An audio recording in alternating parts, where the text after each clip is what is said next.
Hey, what's up, fans? Guys Time is back. I know it's been a few weeks since we've done an episode, but we are back, so thank you for joining me. Zach Bryce here. We got to talk about these Detroit Tigers, so that's how we're going to start off the episode today here on Guys Time. We got to talk about the Detroit Tigers. Obviously, big win yesterday against the Chicago White Sox. Despite the hour-long rain delay where we had to listen to Jason Benetti and Annie Dirks and the crew do rain delay questions. That was pretty entertaining, to say the least. But we got to talk about the Detroit Tigers. Obviously, great way to start off this series against the Chicago White Sox. Not the greatest team in the world, but still, an AL Central rival. So the Detroit Tigers, 69 wins, 51 losses, first in the AL Central. The Chicago White Sox last night, 7:40 p.m. We beat them 2-1 after the hour-long rain delay. Chris Paddock, we got him from the Twins. He got the start, 5.2 innings pitched, 3 hits, 4 strikeouts. He gave up 1 home run in that game. But how this game started in terms of scoring, you had Dingler with an RBI single. Riley Green scored on that. And then, it was 1-1 going into the ninth. And then Spencer Torkelson hit a solo shot to get that victory 2-1. And then Gleyber Torres, 3 strikeouts in this game, not his greatest night.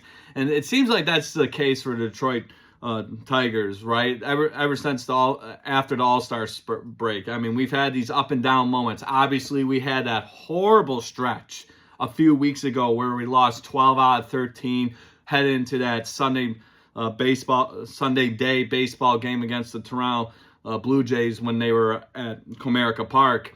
We got the win there, and then we swept the Diamondbacks. But then we dropped 2 out of 3 against the Twins, and then dropped 2 out of 3 against the Phillies, dropped 2 out of 3 against the Phillies first, and then we dropped 2 out of 3 against the Twins. And it's just been very inconsistent.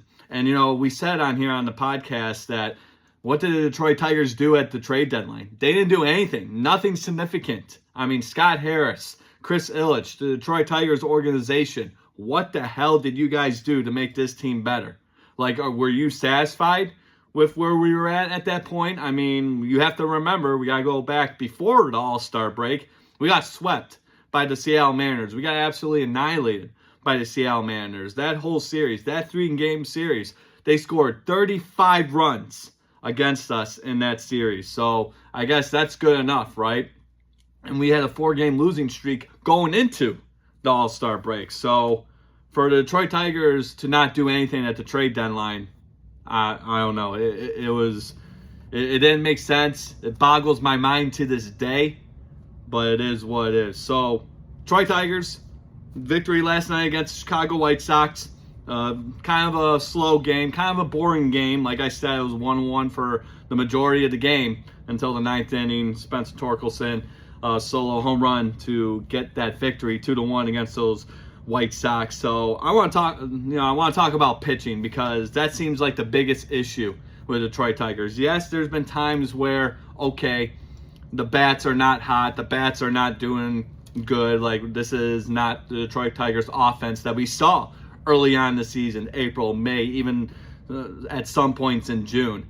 But like right now, it's craziness going on. But the pitching's been the biggest issue, because I feel like the entire year our pitching hasn't been the absolute greatest. Like, we're not lights out.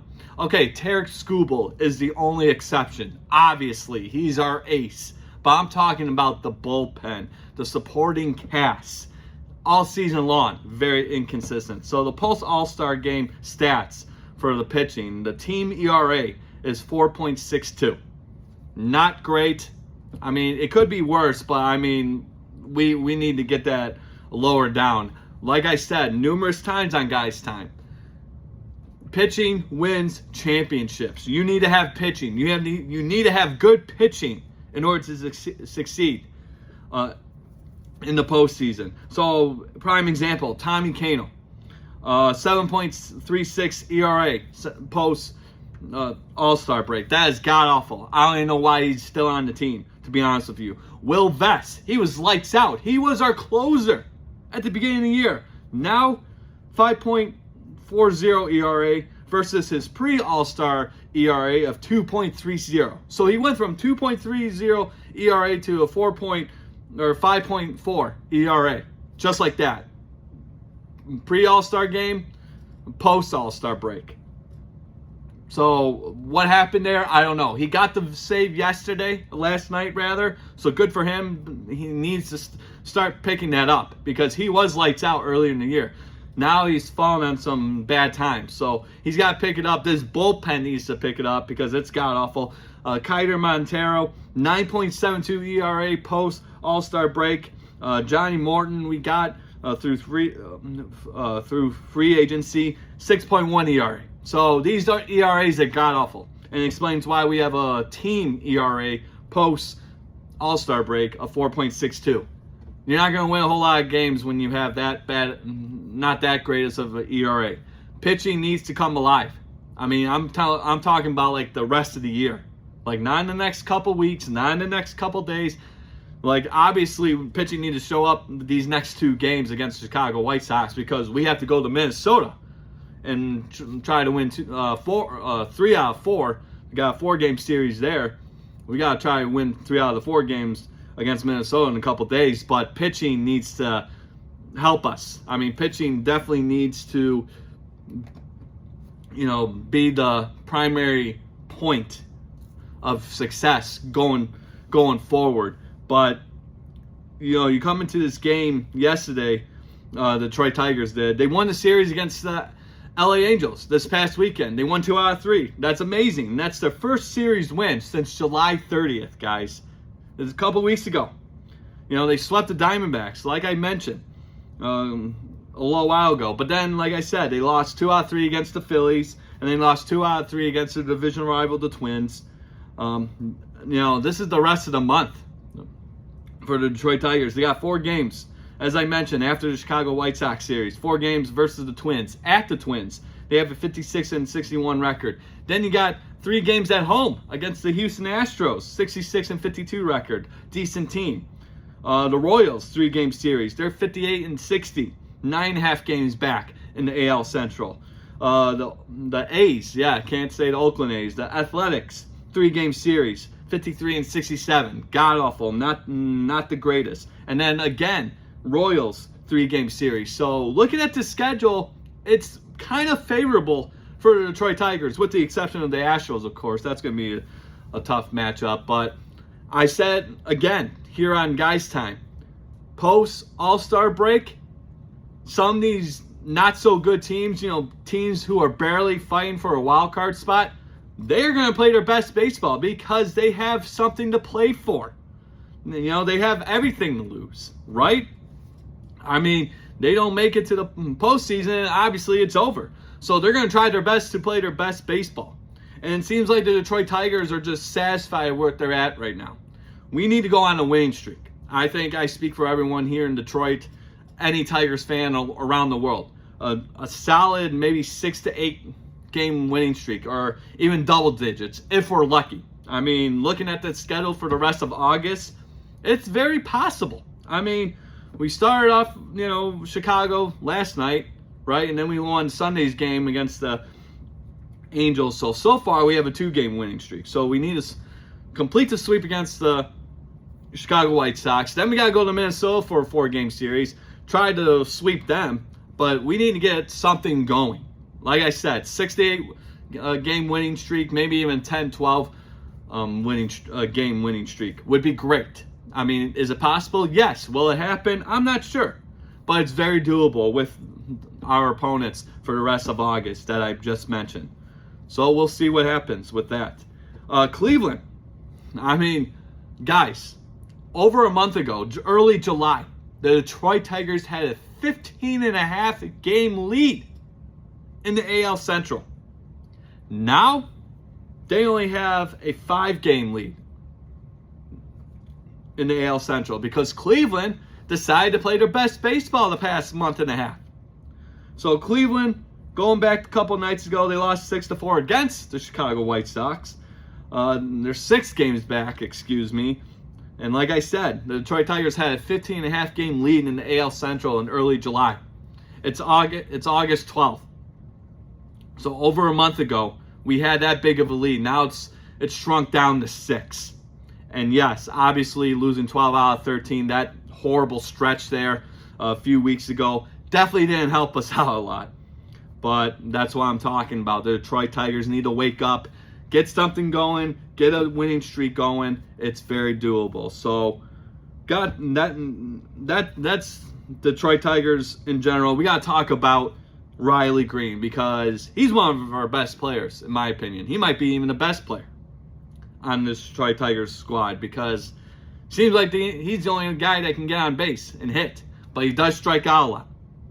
He had a strikeout last night, but his batting average, the pre-All-Star break, 284 versus post-All-Star break of a solid 200. In the last 7 days, 9 strikeouts or 10 strikeouts with the strikeout last night, 3 RBIs, and only 1 home run. That's not Riley Green baseball. That's not the Riley Green we know and appreciate and love so much here in Detroit.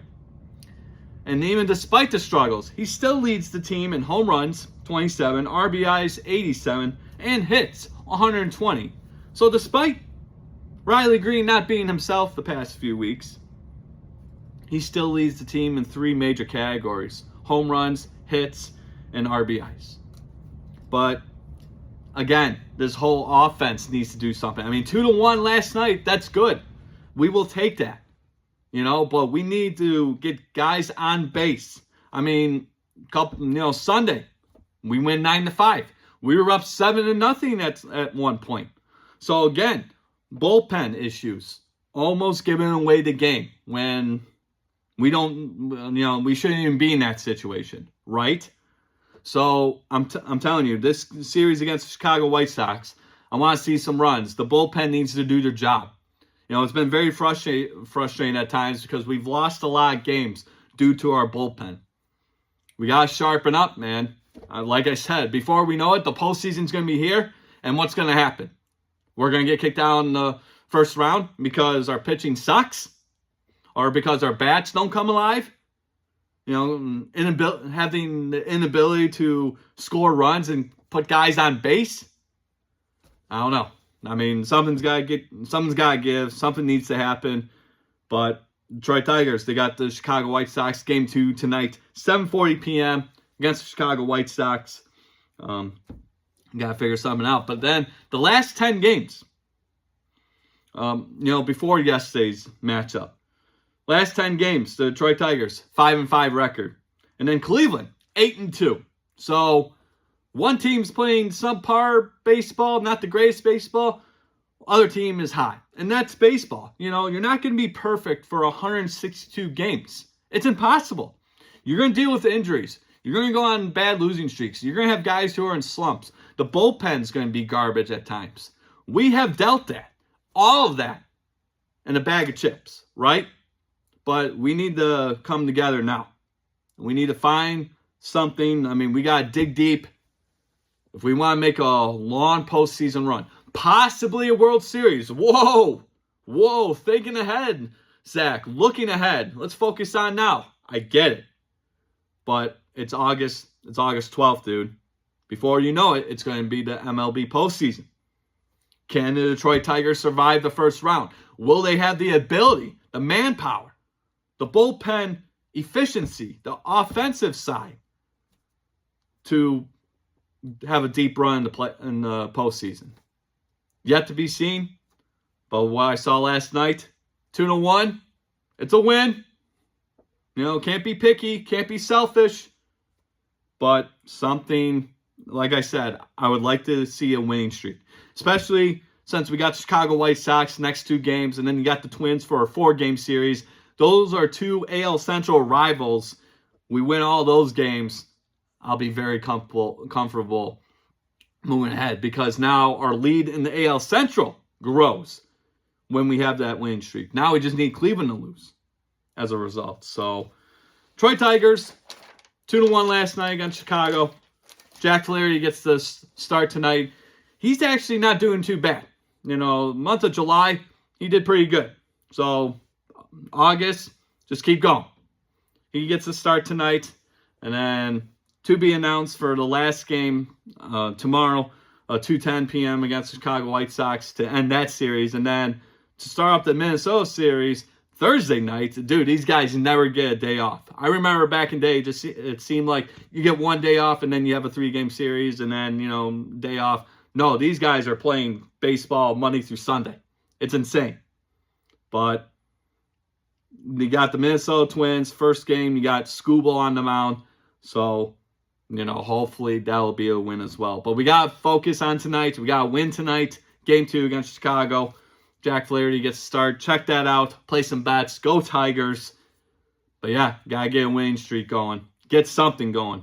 Spark this team up, man. I mean, we're so close to the postseason. Like I said, snap of a finger, guys. It's going to be postseason baseball. And then we're going to wonder as Detroit Tigers fans, is this team really going to compete for a World Series? Are they going to have a deep postseason run? I'm kind of worried that bullpen's not the strongest. Our offense is kind of going ice cold a little bit. Only a couple guys here and there get runs in, get on base. I don't know. I mean, postseason baseball is a hell of a lot different than regular season baseball because you have so many opportunities to win. And if you don't, you're gone. 162 games. Okay, you lose a game, you come back the next day and win. It's not like that in postseason. You lose 2 out of 3, or you lose a best of 7 series, best of 5 series. It's over for you. You're going home. So is this team right now? I will ask that before we get into Detroit Lions football. The Detroit Tigers. Is this a team right now? Are they good enough to have a deep postseason run? Like I'm saying, World Series. Like an appearance in the World Series. Right now, today, August 12th. Is this Detroit Tigers team good enough to make it to the World Series? Don't know. I honestly can't ask that. There's just too many factors that go into it. Like I said, the bullpen I'm not really confident in right now. The offense needs to pick it up. Injuries need to stay at a very minimum. Right now, I honestly can't say that with absolute certainty. Maybe we'll get back to that maybe in a couple weeks. Maybe when it gets closer to the postseason, maybe towards the end of the month of August, we will come back to this question. We will revisit that.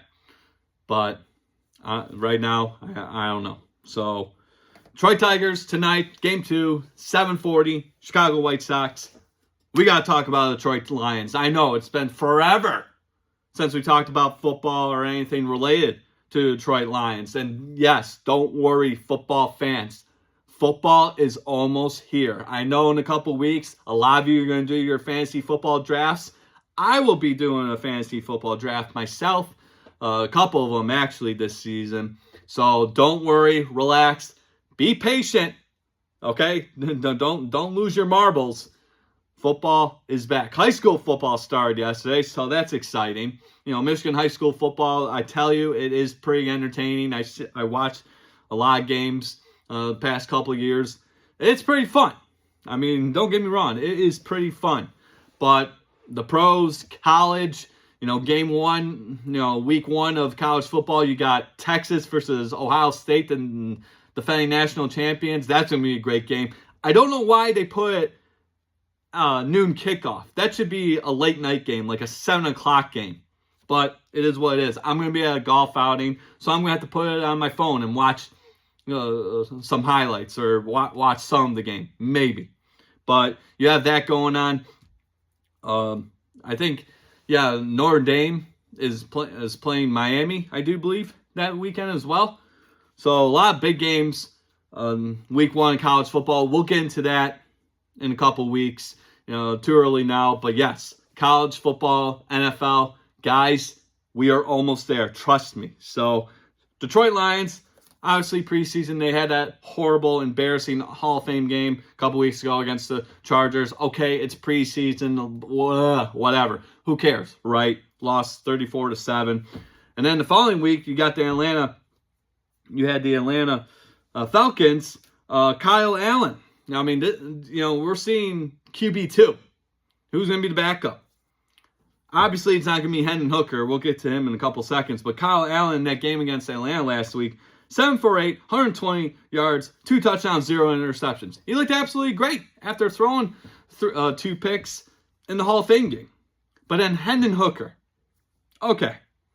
Obviously, his time in Detroit hasn't been the greatest.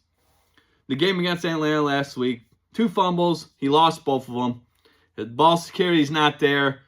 He's not our guy. Hendon Hooker, he was good in college, Tennessee, whatever, but coming to Detroit, pro level, obviously we've said numerous times, college and pros, 2 completely different games. He just doesn't have it. So I would not be surprised by the end of the postseason.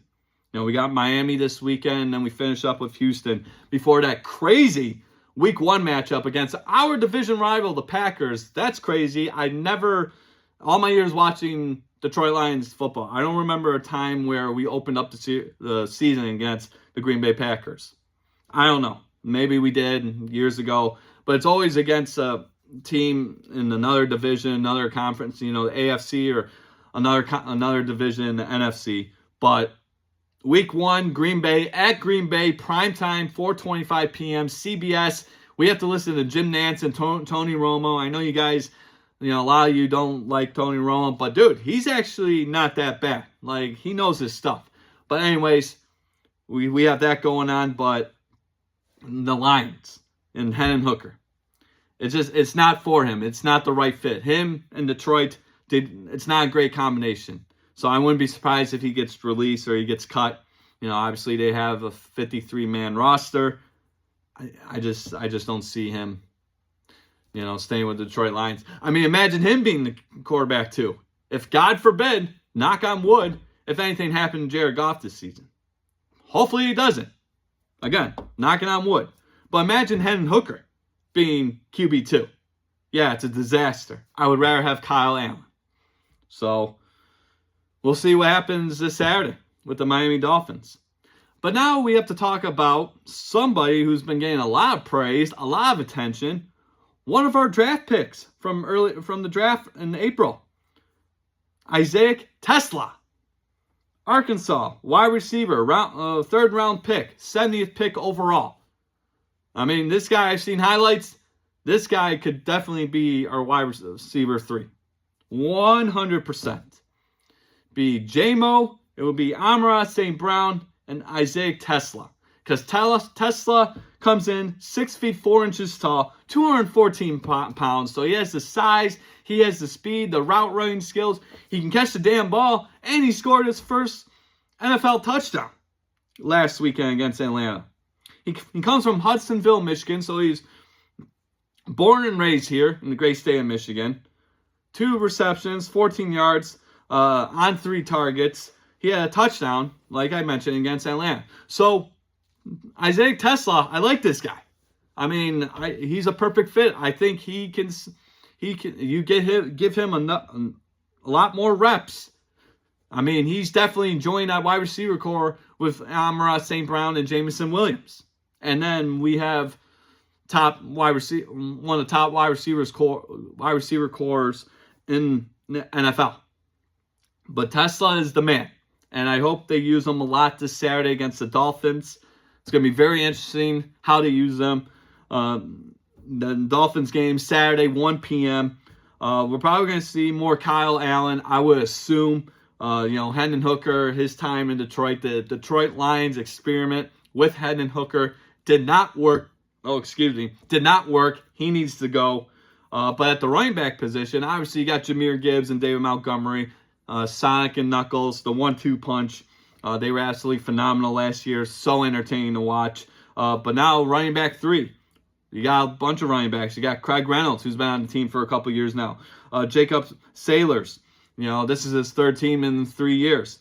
He went with Cincinnati. He started his career in Cincinnati, played for the Giants last year. Now he's in Detroit. You don't know if he's going to stay with the team. We'll see. We'll see if he gets used. You got Jabari Small. Came from Tennessee. Now he's with Detroit. So that's your running back core. We're probably going to see a lot of reps between those guys. And then the wide receiver core, the wide receiver room. Like I said, Isaiah Tesla, probably going to use him a lot. It seems like the coaches, the fans are already liking Tesla. I do too. Like I said, he's got the size, the speed, the route running, and the ability to catch the ball. You know, that's what you need for a wide receiver. And then obviously on running plays, can he block? Well, 6'4", 214 pounds. I would hope you can block. And we'll see what happens this Saturday against the Dolphins. So Tesla, Tom Kennedy, he's been on the team for a couple years. Tim Patrick, he was very reliable last year. I liked his play. I actually liked how he performed last year. He signed a 1-year, $4 million deal with the Lions in March. So we'll see if he sticks around. Maybe he gets some reps against the Dolphins Saturday at 1 p.m. Ronnie Bell, Michigan's own Ronnie Bell. He's with the Lions now. We'll see if he gets mixed, get some reps, perhaps. And then Jackson Meeks. So that's your wide receiver core. Obviously a bunch of other guys we drafted. Tate Ratledge, hopefully, offensive lineman. Offensive lineman that we drafted. Hopefully he gets some reps. Tyleik Williams from Ohio State. Maybe we'll get to see him a couple times Saturday. But Detroit Lions, man, I tell you, we're almost there, guys. Like I said, just be patient. I know, I'm getting antsy too because I want to do fantasy football. I want to watch Detroit Lions football. I'm ready for Detroit Lions football. But we got a couple more weeks for the preseason. Then we'll see who made it on the roster. But I think we can all agree that Hendon Hooker is out of here. He's got to go. I mean, he's not impressing us at all. So, Detroit Lions, preseason, second game, or third game for them technically because they had a Hall of Fame game against the Chargers. But third game this Saturday, 1 p.m. Check that one out against the Dolphins. That is going to be a good one. But now we end this episode today of Guys Time. Guys, we have another announcement. We have another fight night. Yes!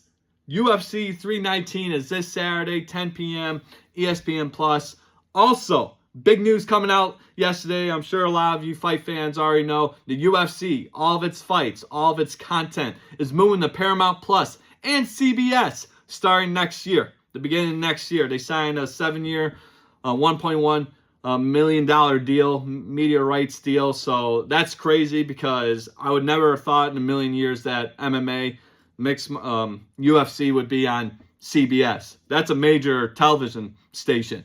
That's that CBS been around for years, and now all their content is moving to CBS and Paramount Plus. So that's crazy, right? I mean, people are saying pay-per-view is dead. Dana White came out and said pay-per-view is not dead. So I'm wondering, okay, are we still paying for pay-per-views even though you have a Paramount Plus subscription? Because that's kind of what happened with UFC.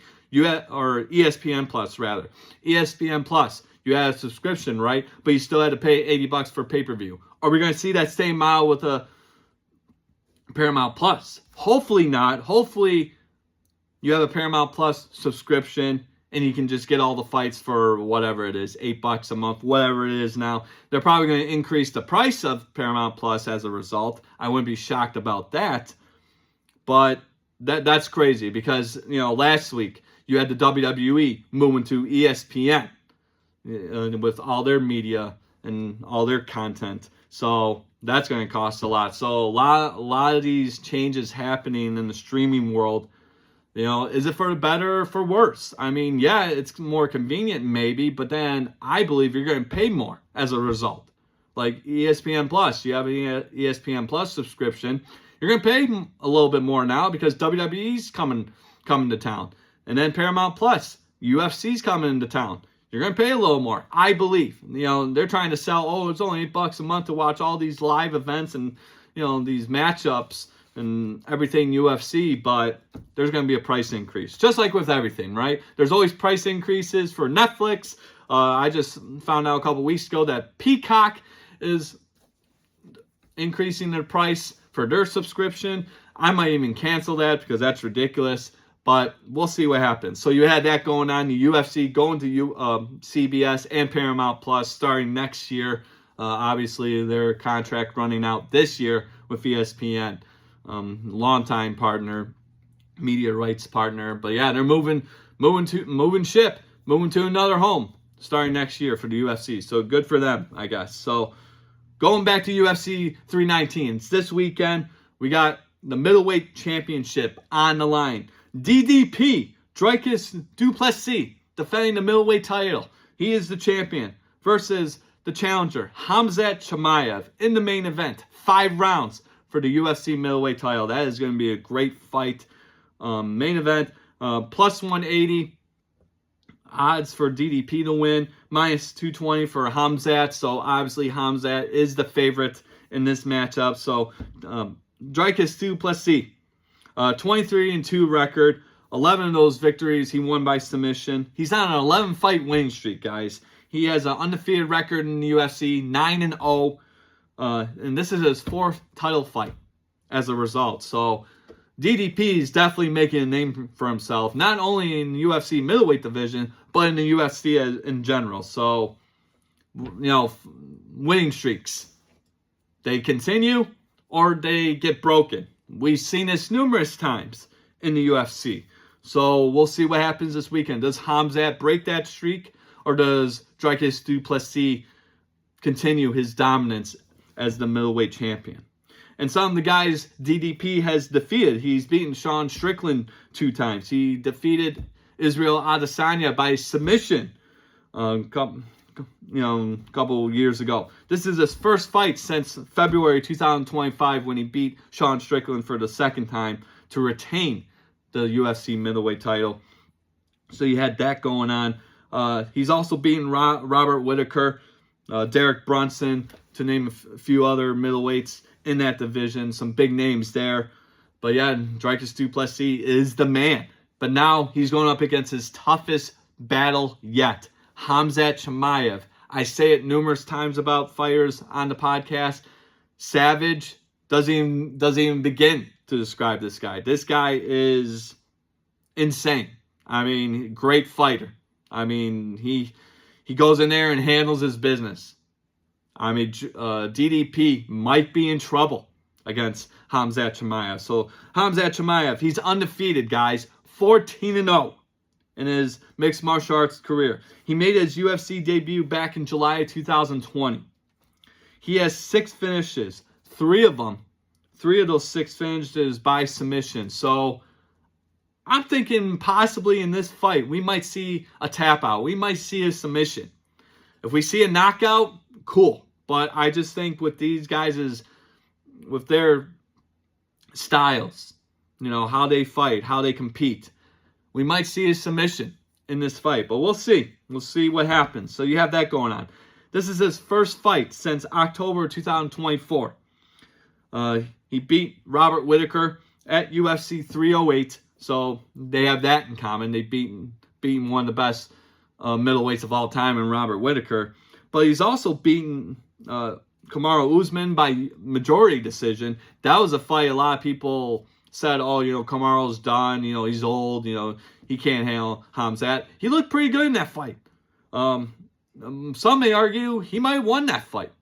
But Khamzat gets the majority decision win against Kamaru Usman. He's beaten Kevin Holland, Gilbert Burns, just to name a few guys. And yes, this is Khamzat Chimaev we're talking about here. So, Dricus du Plessis, I think he's in trouble in this fight. I think this is his toughest battle yet. He is the champion. He is 9-0 in the UFC. This is his 4th title defense, so he has the experience of fighting past the championship rounds. So maybe that's going to be a detriment to Chimaev. So Chimaev's game plan, you got to finish him within the first 3 rounds, because you go to those championship rounds, the 4th and 5th rounds, the gas tank's going to show. And I don't think Chimaev has that gas tank like du Plessis. So we'll see what happens. Hopefully Chimaev makes weight, because remember the Kevin Holland fight, I do believe, he was overweight by 8 pounds. 8 pounds! He was overweight. So hopefully he does the right thing. Hopefully he's a professional and makes weight for this championship fight. Because if he doesn't, there's going to be a lot of people out there who are going to be pissed. Because this is a great fight, especially for the UFC middleweight division. A division I believe, lacks star power. You got to make this fight happen. So hopefully both men make the fight. Hopefully a championship fight goes on as scheduled. But Duplessis and Chimaev, man, this is going to be a very interesting fight. So who do you guys got? Who do I have in this fight? Like I said, Duplessis might run into some issues. But if this fight goes past the championship rounds, Chimaev, I believe, doesn't have the gas tank like Duplessis does. So Duplessis, great champion. This is his fourth title fight. Khamzat Chimaev, undefeated. Duplessis is 9-0 in the UFC.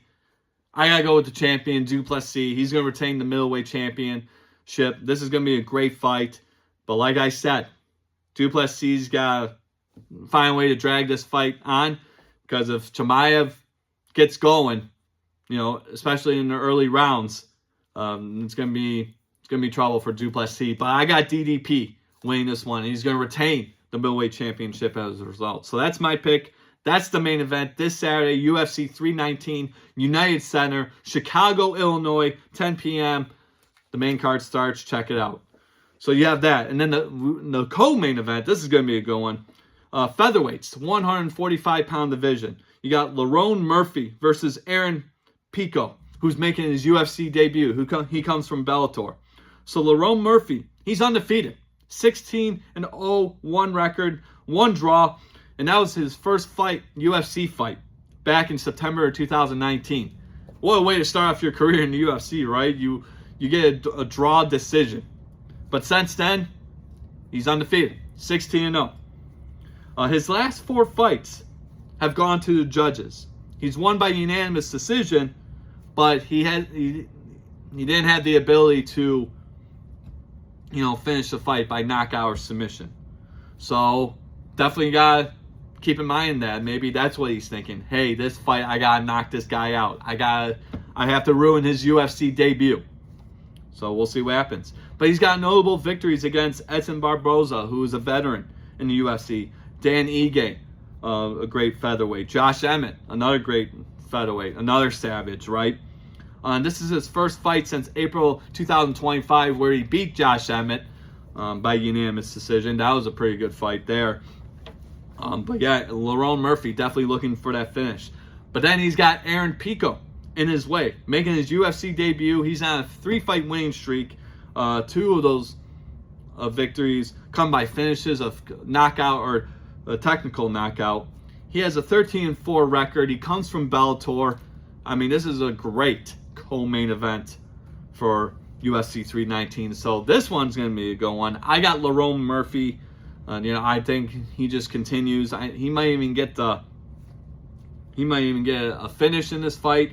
We discussed this a couple months ago when Patricio Pitbull made his debut, and then he lost to Yair Rodriguez a couple months back because Pitbull was making his UFC debut. So Aaron Pico making his UFC debut. I think it's going to get spoiled by Lerone Murphy. Lerone Murphy, for a featherweight, he's a big dude, man. I mean, he makes 145, but then he's in there. He's easily 170. Solid dude. He gets the finish. I got Lerone Murphy winning against Aaron Pico, who's making his UFC debut. That's the co-main event, so that's going to be a very good one. And then you got the third fight on this card, welterweights, so 170-pounders going at it. You got Jeff Neal versus Carlos Prates. This is going to be a good one. Jeff Neal, 16-6 record. He won his last fight at UFC 308 back in October 2024. A knockout TKO finish against Rafael Dos Anjos, RDA as he's widely known.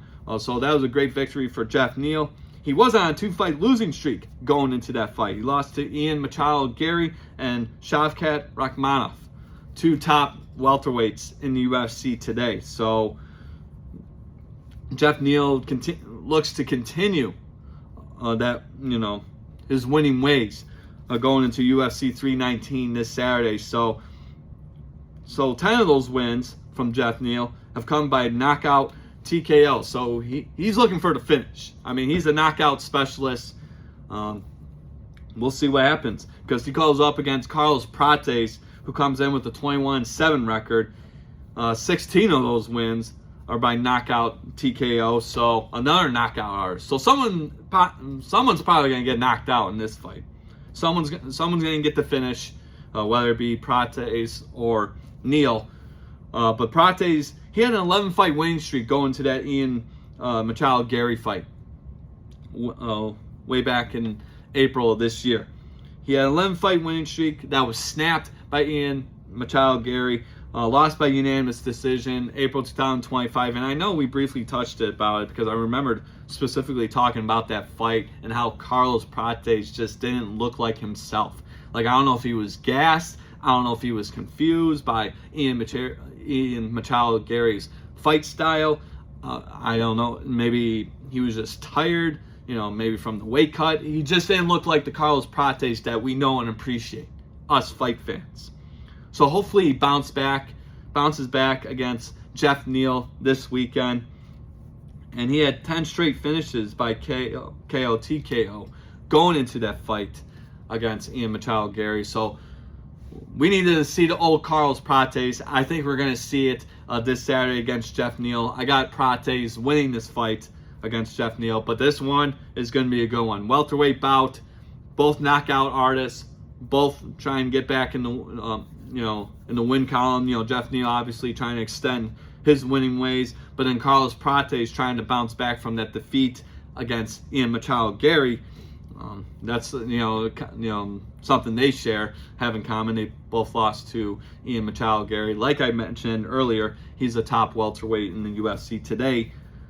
But I like Carlos Prates in this one. Hopefully he can just figure it out. Hopefully the weight cut doesn't bother him, but he needs to come out swinging.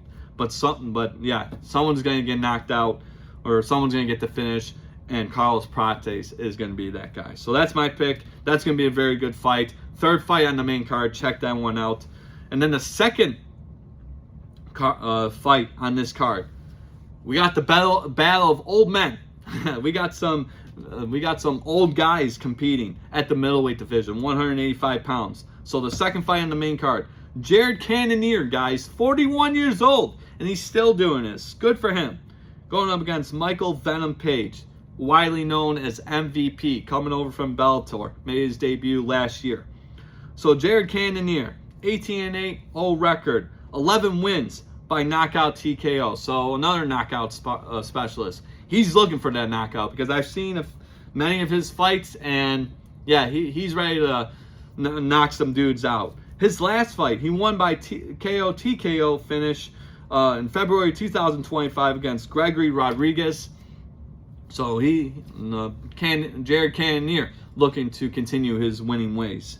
And he's got notable wins against other middleweights such as Marvin Vettori, Sean Strickland, Derek Brunson, Kelvin Gastelum. So some top names in the middleweight division. But then MVP comes in. Michael Venom Page comes in with a 23-3 record. 13 of those wins by knockout TKO. He has a 2-1 UFC record. He made his debut way back at UFC 299 a couple years ago. He's 38 years old. So 41 years old versus a 38-year-old. Like I said, the battle of old men. And that's the second fight on the main card. He comes from Bellator. He's a Bellator prospect. He won his last, he won that debut fight at UFC 299 by unanimous decision against Kevin Holland. He won his last fight in February of 2025, so earlier this year, against Shara Magomedov. So both guys, with victories. Both men looking for another win to add to their resume. Who's going to win this one? The 41-year-old or the 38-year-old? Michael Venom Page has a very interesting fighting style. Jared Cannonier looks like, when he fights, it's no nonsense. Like he goes for the big shot. These are middleweights, bigger guys, 3 rounds. So I don't know if he's going to use all of his energy, but I'm going to go with Michael Venom Page. I like Michael Venom Page in this one. I think that style is going to be too much for the 41-year-old Jared Cannonier, but it's going to be an interesting one.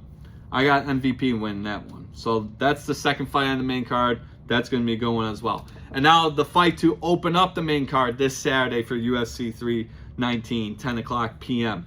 flyweights, so 125-pound division. So we got the little guys going at it. So, we'll see what happens with that. You got Tim Elliott, longtime veteran, 38 years old, going up against Kai Asakura. Yeah.